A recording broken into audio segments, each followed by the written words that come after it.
Bueno, acabamos de cantar Senda Dios hará, donde piensas que no hay. ¿Creen que Dios te guía tu camino, tu vida? ¿Creen? ¿Realmente creen eso? Durante las últimas 2 semanas hemos hablado de qué significa creer realmente. Hablamos de la fe. Para creer, ¿qué es lo que necesitamos? Para creer hay que conocer objeto de la fe, en quién voy a confiar, ¿no? Para confiar en alguien, voy a tener que conocer cómo es esa persona, realmente es confiable o no, ¿no? ¿Se acuerdan? Acá estuvo Mario y, ¿quién era? Fer, y había una mujer incrédula. No podía confiar, no sé por qué no pudiste confiar esos dos hombres fuertes. Pero bueno, no solamente tener información, no, sino cuando vos tenés esa información, ese conocimiento, este es confiable, tiene capacidad, y después hacer, mover, accionar, y eso es la fe verdadera. Antes de eso, solamente información, como dije, no, y no ¿cómo dice? No registra, no comprobar, ¿no? Todavía falta esa última parte, ¿no? Entonces, cuando una persona realmente confía en alguien, va a escuchar lo que él dice y lo que él hace, ¿no? Bueno, por eso, bueno, Dios, para creer en alguien, ese objeto de la fe, primero, ¿cuál es la condición? Primero tiene que tener amor, pero solamente amor no funciona, ¿no? Yo también mostré, y necesita poder. Dios es todopoderoso, Dios es amor, y también Dios es eterno. Si no es eterno, simplemente es temporal, ¿no? Y bueno, para tener fe grande, para tener mucha fe, en diferente expresión, y hay que meditarlo, hay que pensar, ¿no? Y hay que sacar conclusión y para accionar, como la fe de centurión, ¿sí? Bien. Ustedes me dijeron que ustedes creen que Dios guía a su vida, ¿verdad? Nos guía y nos escucha nuestra oración y nos abre en nuestro camino. Si no hay camino, ¿qué hace? Dios hace el camino, ¿no? Pero en esta mañana pensemos esta cosa. ¿Saben que ¿saben que Dios puede guiar a la oscuridad? ¿Alguna vez han pensado en eso?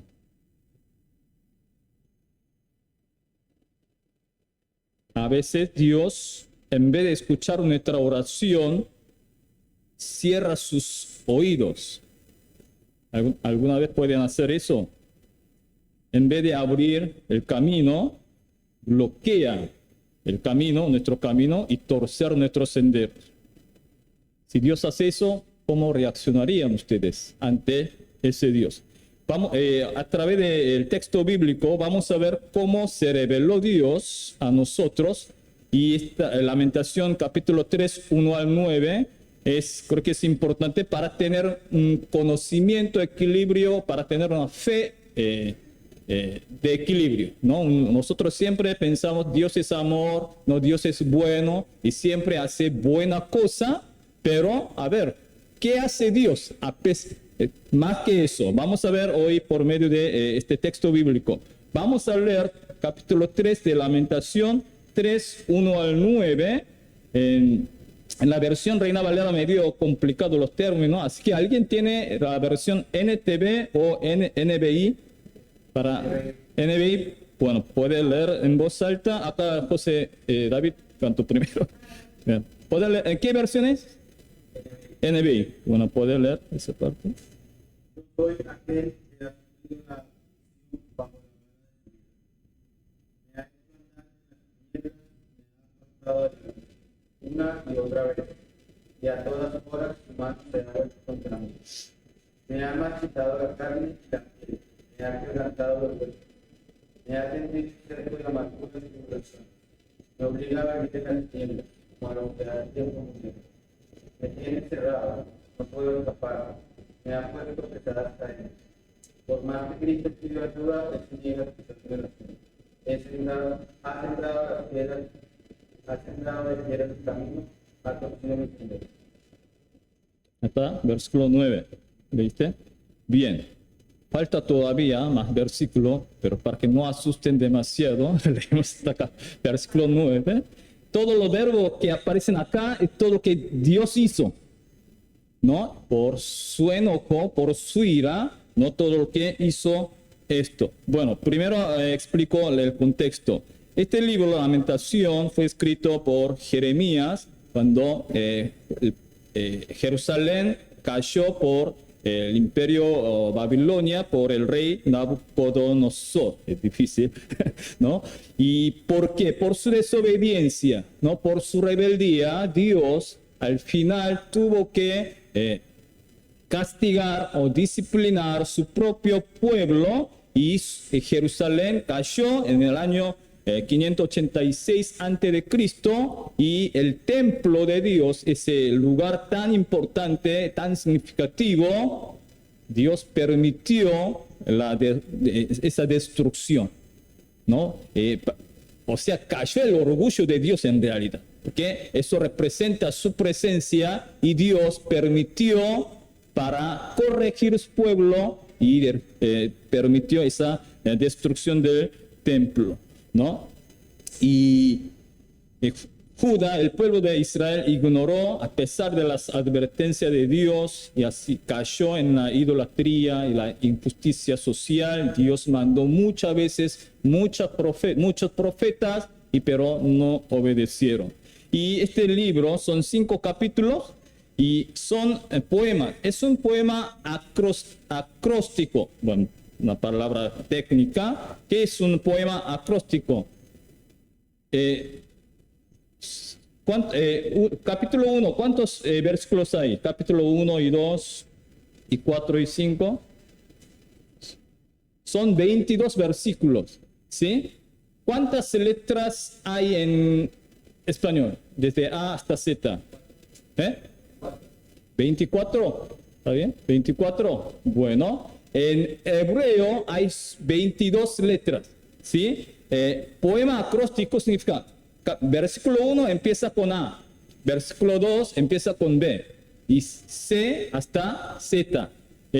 En hebreo empieza con Aleph y Bet, y después termina con Tab, se llama. Entonces, cada versículo empieza con esa versión. Por ejemplo, en español, ¿cómo sería? Alabo a Dios, plim, plim, plim, ¿no? Y después, bendeciré su grandeza. Después C, ¿qué podemos decir? Cantaré, ¿no? De la misericordia, así hasta Z. Con Z, ¿qué puede ser? Zarpado. Bueno, así que bueno, así en ese orden, eso se llama literatura acróstica, ¿no? Por eso capítulo 1 tiene 22 versículos, capítulo 1 versículo, 22 versículos, capítulo 2 también 22 versículos, 4 y 5, y capítulo 3, cada 3 versículos cambia esa letra. Primero con A 3 versículos, después con B 3 versículos, así por eso, ¿cuántos versículos son? 60, muy bien. Para hacer negocio son 66 versículos, capítulo 3. Y, por ejemplo, Salmo 119 también del mismo formato. Cada letra con 8 versículos. Entonces, ¿cuántos versículos serían? Salmo 119. 176, sí. ¿Sí? Por eso cada 8 versículos empieza A con B, así sucesivamente. Sí, eso es el formato, ¿no? Bueno, versículo 2. Ahora vamos a ver la lamentación del texto de hoy. ¿Qué dice en esta versión Reina Valera? Dice así: me guió y me llevó, ¿en dónde? En tinieblas. Y no en luz, dice. Me llevó a las tinieblas y dejó fuera todas las. Esto es lo que hizo Dios. Escuchen bien, hoy. Es algo muy serio, ¿no? Esto es lo que hizo Dios. Versículo 6 dice, según esta versión, a ver, ¿alguien puede leer con su versión?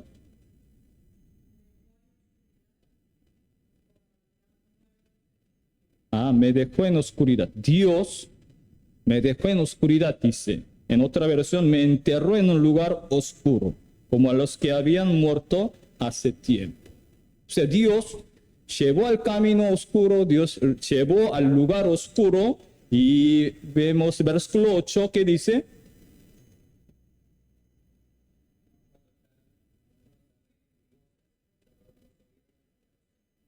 ¿qué hizo? Oró, pero Dios cerró sus oídos. Y en NTV dice: a pesar de que lloro y grito con toda, ¿no?, desesperación, Dios cerró sus oídos a mis oraciones. Versículo 9, ¿qué dice más?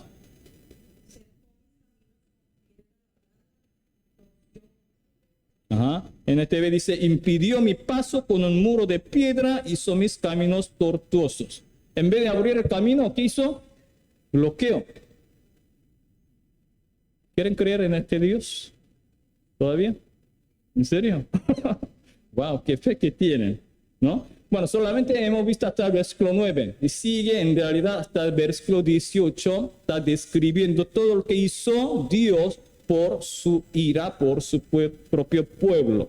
Versículo 17 y 18, el autor describe así, versículo 18 y 19. ¿Alguien puede leer? Versículo 17 y 18.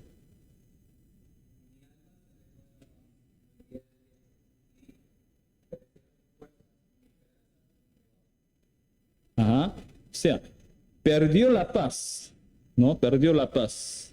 Y también habla de prosperidad. De paz me olvidé del bien, ¿no? Y bueno, toda la prosperidad que Dios había hablado, esa bendición, ¿dónde está? No tengo paz, no hay prosperidad, hasta la esperanza en el Señor se perdió, ¿no? Es un sufrimiento extremo. Realmente esto es lo que sucedió con este pueblo. A veces nos toca estar en un camino oscuro, pero ahí puede ser dos razones. Hay dos razones posibles para esto. Primero, por el pecado. Por el pecado. Por este texto bíblico, cuando hay pecado, Dios lleva a un lugar oscuro. Dios puede llevar a un lugar oscuro. Por nuestro pecado, muchas veces nosotros tenemos esa consecuencia por nuestra desobediencia, por nuestros errores o pecados. Otra razón es como un paso necesario. No por el causa de pecado, sino por la necesidad. Dios puede llevar a un camino, a un lugar oscuro. Por ejemplo, Salmo 123. Vamos a ver este Salmos, después volvemos. ¿Qué dice el versículo 1? ¿Alguien puede leer esa parte? Un salmo conocido. Salmo 23, versículo 1. ¿Cómo? Perdón. 23. Jehová es mi pastor, nada me faltará. David, el autor de este salmo, confiesa: Jehová es mi pastor, ¿no? Él siendo pastor de oveja, de ese animal, y pudo relacionar, ¿no? También David pensó, ¿no?, con su realidad, con su observación, pudo relacionar con la relación con Dios. Jehová es mi pastor, entonces nada me faltará, como yo cuido mis ovejas, ¿no? Entendió la identidad de Dios, ¿no? La palabra identidad de Dios van a escuchar muchas veces en mi prédica, estudio bíblico. Primero hay que conocer quién es Dios. Cuando conocemos quién es Dios, mi identidad se define.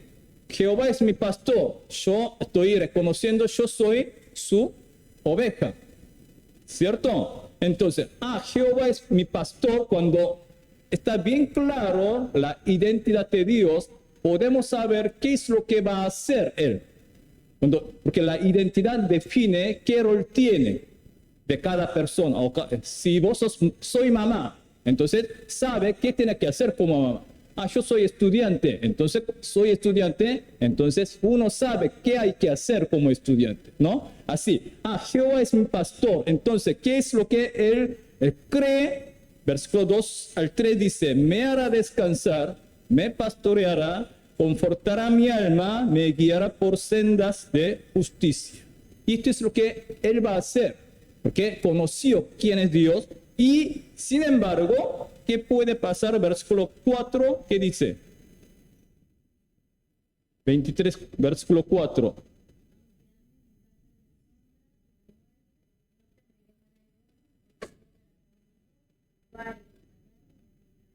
Ajá.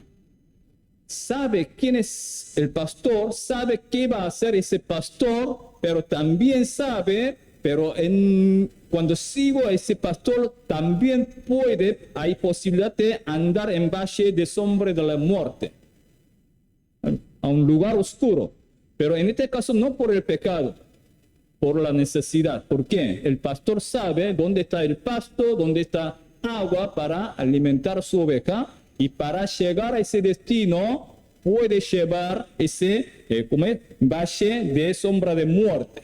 Pero confía en pastor. ¿Por qué? Sabe que Jehová es buen pastor. ¿Sí? En este caso, no por el pecado.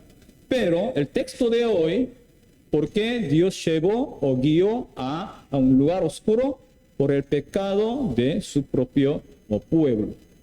Por el pecado. Y eso fue la causa. Y versículo 1 dice, yo soy el hombre que ha visto aflicción bajo el látigo de su enojo. Está hablando de la ira de Dios, el enojo de Dios. Dios estaba enojado por su pueblo, que como hijo no obedece a su padre, ¿no? Por su rebeldía, por su idolatría, Dios estaba enojado. Entonces, cuando estamos en un camino oscuro, ¿qué pregunta tenemos que hacer? ¿Qué pregunta tenemos que hacer? Cuando estamos en la oscuridad, la pregunta clave es, como el título de hoy, ¿estoy en un túnel o en una cueva? La realidad de ese momento, ambos lugares de oscuridad, oscuro, ¿no? Ambos lugares de oscuridad. Pero la pregunta es, ¿cómo es el final de este lugar? Después, ¿cuál es la diferencia entre túnel y una cueva? Claro, túnel tiene, algún momento tiene salida, hay luz. Cueva, no hay, y camino es sin salida. Cada vez más entra, ¿qué pasa? Más oscuro, ¿no? Pero en túnel cada vez más avanza, está llegando hacia la luz. Eso es la diferencia. Yo busqué cuál es el túnel más largo del mundo y puse, pidiendo la ayuda por internet, y dice 57 kilómetros, un túnel de tren. Entonces, imagínense, ¿no? Cuando está el primer paso y la final no se ve, parece cueva, pero nosotros definimos, ¿esta es cueva o es un túnel? Y por el final, ¿cómo termina ese ¿cómo es? Pasillo. Dios es amor, Dios es bueno, como cantamos. Por eso, por nuestro pecado, Dios puede guiarnos en un lugar oscuro o camino oscuro. Y en ese momento seguramente nos sentimos, este Dios es muy terrible, este Dios me da miedo, capaz puede pensar de esa forma, capaz sentimos, Dios me abandonó, Dios no me ama más, y muchas veces podemos pensar, pero es un sentimiento, eso es un sentimiento. ¿Por qué? Su verdadera intención, su corazón verdadero es el amor. Es el amor. ¿Sí? Versículo 32 de capítulo 3, versículo 33. ¿Alguien puede leer esa parte? ¿Qué dice?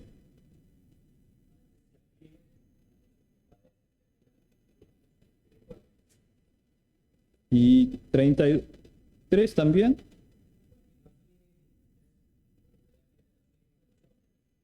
Ajá. En esta versión dice, aunque trae dolor, también muestra compasión debido a la grandeza de su amor inagotable, pues Él no se complace en herir a la gente o en causarles dolor. Dios, muchas veces la gente piensa Dios como un Dios malo, como un policía malo, está escondido y a ver cuando pecas y te agarre, te voy a castigar. Mucha que tiene ese concepto de Dios, pero Dios no es así. Somos hijos de Dios. Cuando Dios tiene que disciplinar o castigar por nuestro bien, no disfrutando. No disfrutando. Y no lo hace eso. No lo hace eso. Y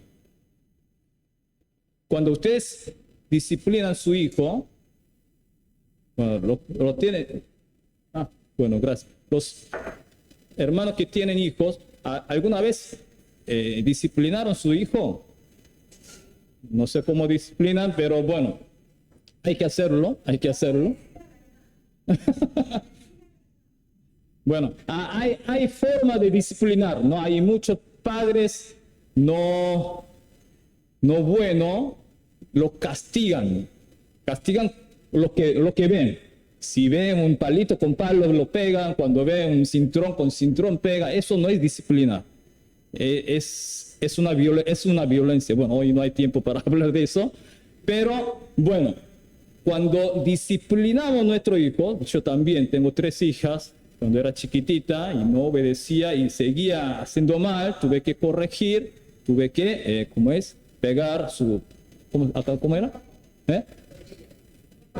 No, rodilla y demás. La parte de atrás. Cuando pego, ¡ay, qué divertido! Disciplinar a mi hija. ¿Tú esa corazón? No. Sabe que tengo autoridad, hijita, y no es con esa corazón hace. Cuando pego, disciplino, duele el corazón de papá. Duele el corazón de mamá. Dios con todo su poder no nos disciplina. ¿Ves que yo soy todopoderoso? ¿Vas a hacer caso o no vas a hacer caso? ¿Vas a obedecer o no vas a obedecer? Dios no está disfrutando. Él duele cuando nos castiga, nos disciplina, como nosotros disciplinamos a nuestros hijos. Y eso es no es el corazón de Dios, pero por la necesidad Dios tiene que hacer eso. Versículo 1 habla de ese enojo, ¿no? Bajo el látigo de su enojo. Si Dios expresa su enojo. En la Biblia hay muchos pasajes que hablan de la ira de Dios, ese enojo de Dios contra otro pueblo y contra su pueblo también, pero en este caso con su propio pueblo por el amor. Entonces, ¿cómo tenemos que entender el amor de Dios o la ira de Dios, enojo de Dios? Tenemos que entender la ira de Dios está dentro de su amor, ¿no? Como mostré en la semana pasada con esa imagen, no se veía bien. En ese amor hay la ira de Dios. La ira de Dios. Pero esa ira de un padre que corrige a su hijo. No disfruta, no divierte cuando disciplina a su hijo. Le duele, ¿no? Para educar, para criar correctamente como buen padre, ¿no? Y en ese caso, enojarse es amar. El hijo está haciendo mal, pero los padres lo dejan como si fuera no pasó nada. O sea, sigue robando, está pegando a otro chico. Si dejamos así nomás, eso no es amor. En ese caso hay que corregirlo. No obedece, bueno, hay que disciplinarlo. Pero lo hacemos ¿por qué? Porque amamos. Eso es amar. Dejar así nomás, eso no es amar, ¿no? Y disciplinar para corregir, ese es el amor, ¿sí? En Hebreos capítulo 12, 5 al 8, vamos a ver este versículo. Hebreos capítulo 12.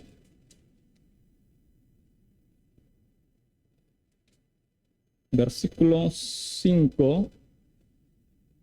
Dice así: y habéis ya olvidado la exhortación que como a hijos se os dirige, diciendo: hijo mío, no menosprecies la disciplina del Señor, ni desmayes cuando eres reprendido por Él.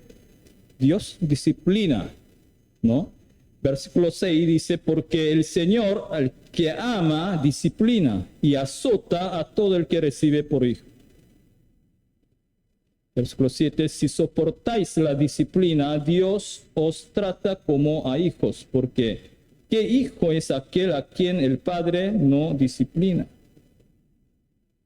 Un padre, si su hijo está mal, corrige, disciplina. ¿Por qué? Ama a su hijo. Que espera que crezca correctamente, ¿no? Si no hacemos nada, a pesar de los pecados, a pesar de su rebeldía, sin embargo, los padres no hacen nada y dejan nomás, eso no es amor. Hoy en día, bueno, esa psicología mundana está destruyendo a muchos padres. No, déjalo porque son niños chiquitos, ¿qué va a saber? ¿No? Y no veo muchos matrimonios hoy de esta generación, veo en el momento de disciplina no hace nada. Yo realmente no entiendo, ¿no? Pero si realmente ama a su hijo, hay que disciplinar. Dios hace eso. Versículo 8 dice, pero si se os deja sin disciplina, de la cual todos han sido participantes, entonces sois bastardos y no hijos. En otra versión, muy difícil para entender. En otra versión, ¿cómo dice esa parte? Versículo 8, 12:8.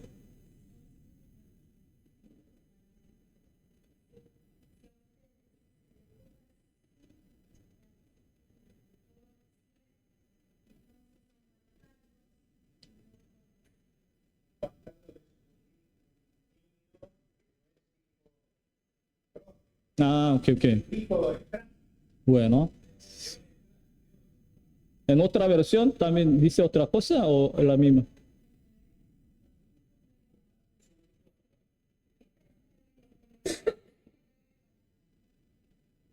Bueno, está bien, es así. Si es tu hijo, vas a disciplinar. El chico de la calle, bueno, tiene derecho de disciplinar a esa persona, ese chacho, ese chiquito. Pero si tienes tu hijo, obviamente como rol del padre, como con rol de madre, y va a disciplinar. Y eso es amor. Versículo 9, 10, ¿qué dice? ¿Puede leer esa parte?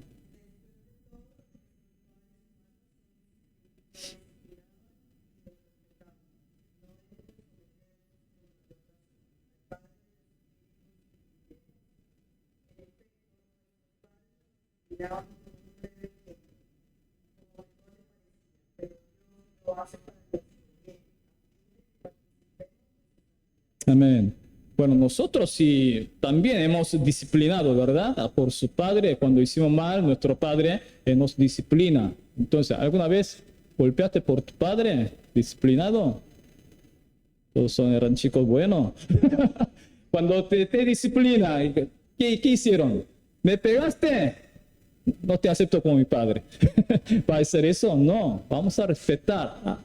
Entendemos, creciendo, mi padre me amó, por eso me corrigió, me disciplinó y respetamos. El padre de este mundo, del ser humano, nosotros hacemos. Si Dios nos disciplina, ¿cómo no vamos a respetar y adorar, a honrar? ¿Por qué Dios hace? Por nuestro bien, para nuestra santificación, para que Dios nos hizo, como vemos en Efesios, nos hizo como sus hijos para que seamos santos y sin mancha.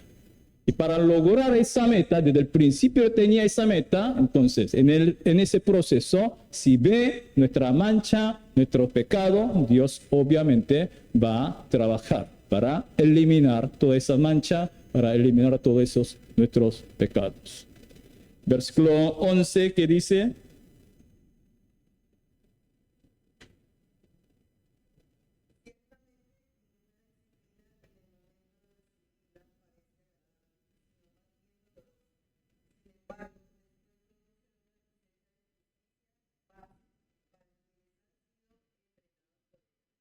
la disciplina no es agradable.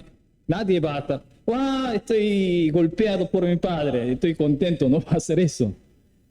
Pero no es agradable, es doloroso, ¿no? Es realmente no queremos, pero Dios hace por nuestro bien. Por la consecuencia, acá, diferentes frutos llega, ¿no?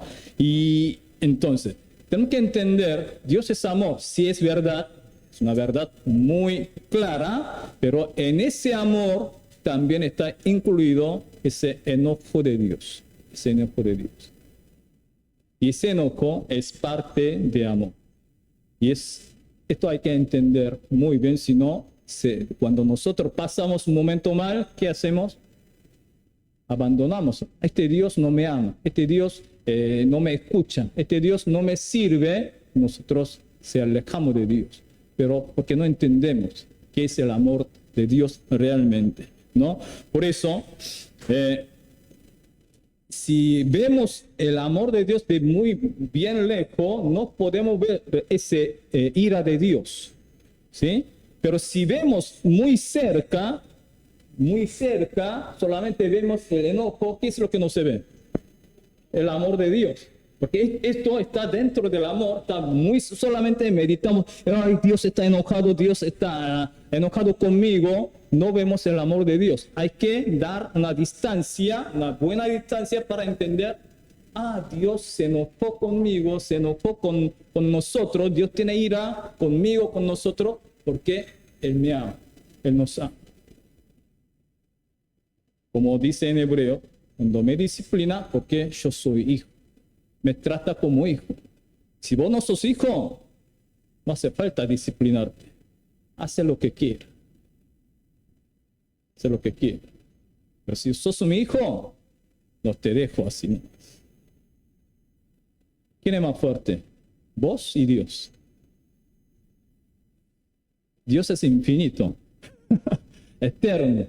Así que va a hacer hasta infinitamente para corregir nuestros pecados, nuestros errores, ¿sí? Así que tenemos que tener esas dos vistas, ver el amor y ver el enojo, ¿no? Con una distancia correcta. Entonces, la pregunta es, ¿cómo salimos del túnel del pecado sin destruirnos? Versículo 19, 20, como es en Jeremías, volviendo al texto de hoy,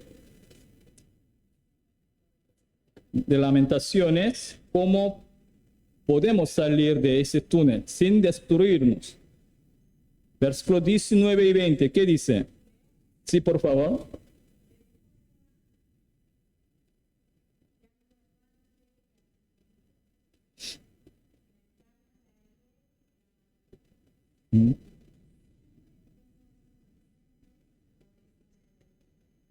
Versículos 19 y 20, después de describir 18 versículos describiendo el enojo de Dios, 19 y 20, nuevamente, después de hablar de su amargura, y continúa el autor, en la versión NTV, obstante, a otra versión dice pero versículo 1 vemos el cambio de la actitud. ¿Qué dice? Versículo 21.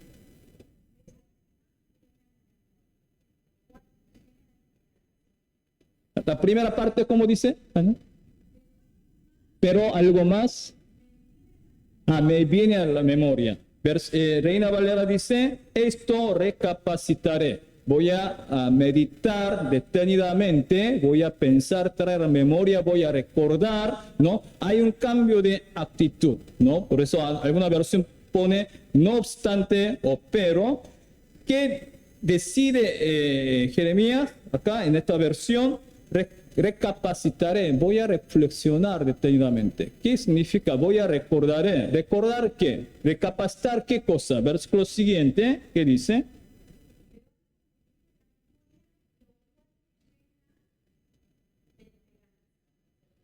¿22?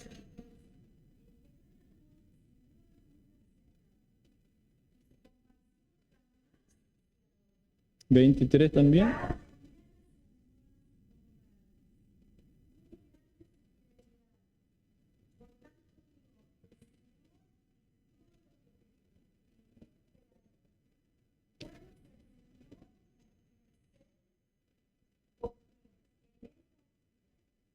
Ajá. Hasta 25, ¿no? Acá, ¿qué es lo que va a recordar? La misericordia de Dios. Versículo 22. Por la misericordia de Jehová. ¿no? Que no hemos sido consumidos, porque nunca decayeron su misericordia. Y después 23, de su fidelidad. Nuevas son cada mañana, grande es tu fidelidad. Versículo 5, bueno es Jehová a los que en él esperan. Todo lo que cantamos nosotros últimos domingos. La bondad de Dios, la misericordia de Dios y la fidelidad de Dios. ¿Qué tengo que hacer en ese momento oscuro? Por mi pecado, estoy en un camino oscuro y en ese lugar, ¿qué hay que hacer? Recordar, recapacitar, ¿no? De la bondad de Dios, la fidelidad de Dios, la misericordia de Dios. Hay que meditar quién es mi Dios, cómo es mi Dios. Eso hay que meditar, ¿sí? Y esa misericordia es eterna, esa fidelidad es grande, Dios es bueno. Cada mañana nuevo, dice, ¿sí? Por eso, estás en este momento en el camino oscuro por tu pecado, o por tu falta, o por tus errores. ¿Qué hay que hacer? Hay que meditar. ¿Quién es Dios? ¿Quién es mi Dios realmente? Hay que meditar su misericordia, hay que meditar su bondad, todo lo que Dios hizo en tu vida, demostró en toda tu vida esa misericordia, esa fidelidad, esa bondad. Si meditamos cómo es Dios, al hacerlo viene la gratitud, brota de nuestros labios. ¿Sí? Recordando, wow, toda esa misericordia que Dios hizo conmigo, toda esa bondad que Dios hizo durante toda mi vida, ¿no? Toda esa fidelidad en mi vida, entonces ahí va a agradecer, va a adorar, va a confiar nuevamente, ¿no? Y podemos soltar nuestros problemas delante de Él. Ahí viene la paz realmente de Dios, ¿no?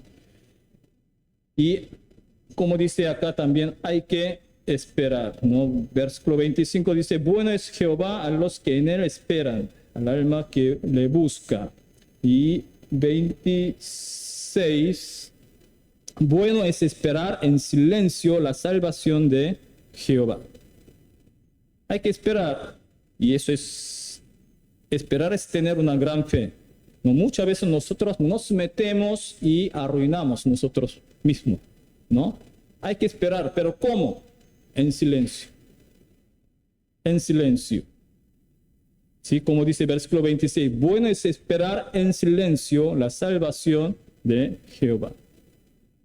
Si estás en camino oscuro, por favor, no hable más. Quédate calladito, en silencio. Baja tu volumen de excusa. Muchas veces sucede, ¿qué decimos? Por culpa de esto, por economía de la Argentina y por silencio. Silencio por mi papá, por mi hermano, por ese hermano. Baja tu volumen de las excusas. Deja de quejarte, ¿no? Deja de justificarte. No, tuve que hacer esto porque no había otra forma. Su ego, sí. Mucha excusa, muchas quejas, mucha justificación sin reconocer su falta, su pecado, su rebeldía, su desobediencia. Con palabras dirán todo esto. Hay que cerrar la boca. Hay que cerrar la boca.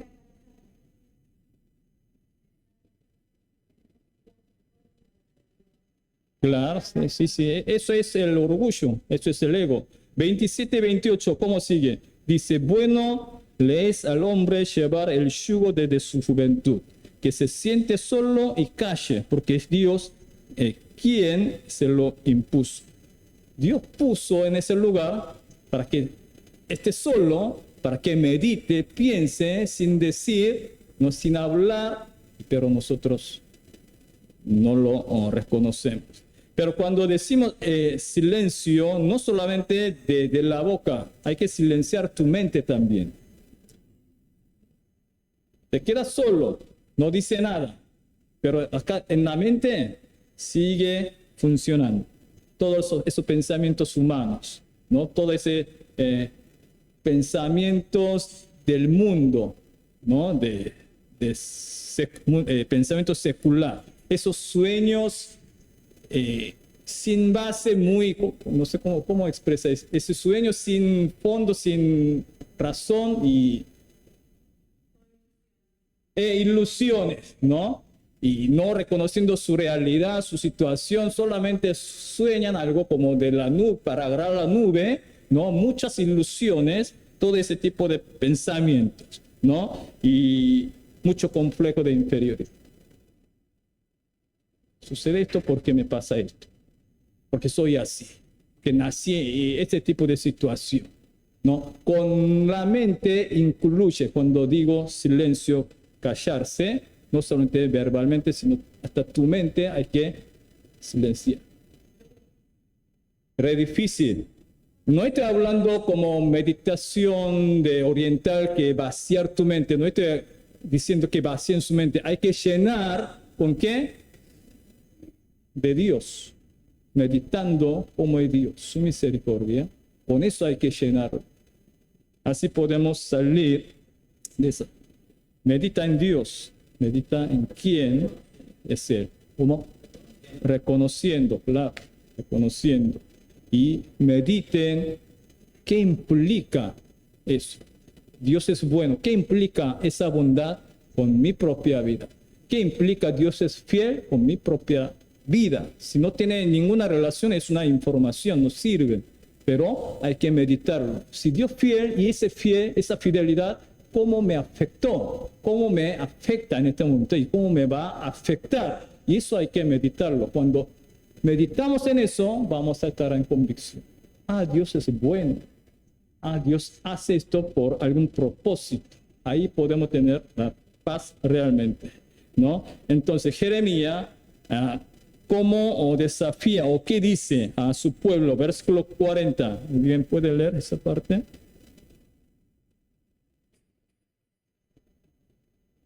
¿Qué dice?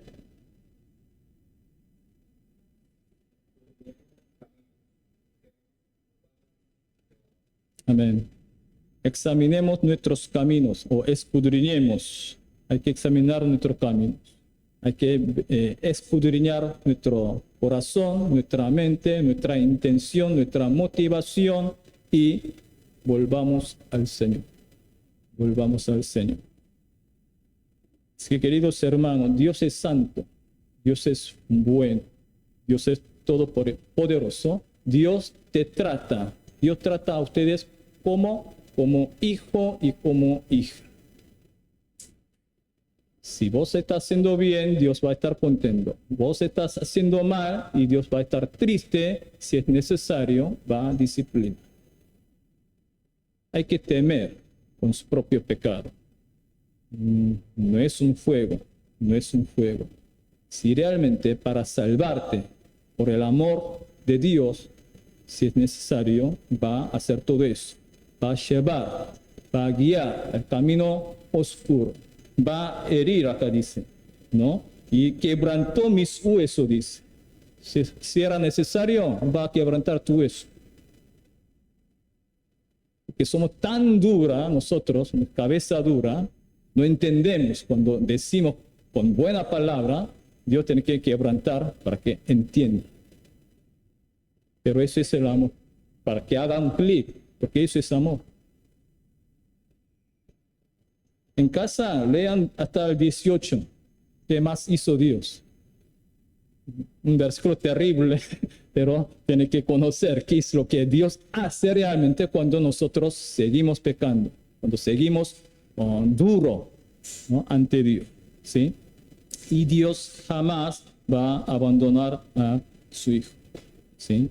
Es que recuerden, Dios nunca los va a tirar en una cueva. Dios no te tira en una cueva. Dios siempre deja, pero es un túnel, no es cueva, ¿no? Así que recordando quién es nuestro Dios, cada día espero que puedan atravesar con éxito ese túnel, ¿sí? Que nuestro Dios es bueno. Oremos.